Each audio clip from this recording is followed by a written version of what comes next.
শেষ ওভারে জয়ের জন্য রয়্যাল চ্যালেঞ্জার্স বেঙ্গালুরুর প্রয়োজন 21 রান, হাতে মাত্র 2 উইকেট। প্রথম 4 বলে মিশেল স্টার্ককে 3 ছক্কা হাঁকিয়ে ম্যাচের মোড় ঘুরিয়ে দেন কারণ শর্মা। শেষ 2 বলে বেঙ্গালুরুর প্রয়োজন 3 রান।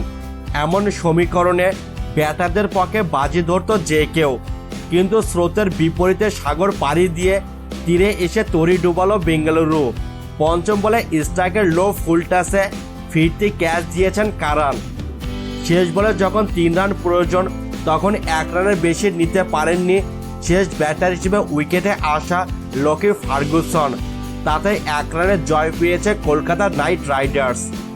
রোববার কলকাতার ইডেন গার্ডেনে টস হেরে আগে ব্যাট করতে নেমে নির্ধারিত 20 ওভারে 6 উইকেট হারিয়ে 222 রান সংগ্রহ করে কলকাতা। জবাবে খেলতে নেমে 221 রানে থেমেছে বেঙ্গালুরু। বড় লক্ষ্য তাড়া করতে নেমে শুরুটা ভালোই করেছিল বেঙ্গালুরু, তবে ইনিংস বড় করতে পারেননি বিরাট কোহলি। সাজঘরে ফিরেছেন সফট ডিসমিসালে। 7 বলে 18 রান করেছেন তিনি। এরপর বেশিক্ষণ টিকতে পারেননি আর এক ওপেনার ফাফ ডু প্লেসিসও। 7 বলে 7 রান করে ফিরেছেন বেঙ্গালুরুর অধিনায়ক। 35 রানে 2 উইকেট হারানো বেঙ্গালুরুকে ম্যাচে ফেরান উইল জ্যাক্স ও রজত পাঠিদার। তৃতীয় উইকেটে 102 রানের জুটিতে ম্যাচ জমিয়ে তোলেন এই 2 ব্যাটার। 32 বলে 55 রান করেন জ্যাক, আর পাঠিদার করেছেন 23 বলে 52 রান।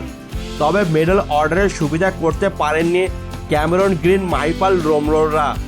শেষ দিকে 7 বলে 20 রানের কেমিও খেলেছেন কারণ শর্মা, তবে সেটাও জয়ের জন্য যথেষ্ট হয়নি।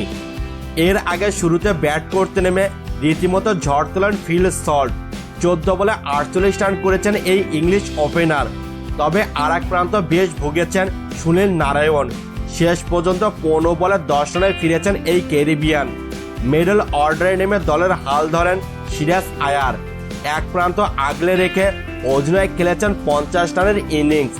শেষ দিকের 9 বলে 24 রান করে দলকে 200 ঊর্ধ্ব রান সংগ্রহ এনে দেন রমনদীপ সিং।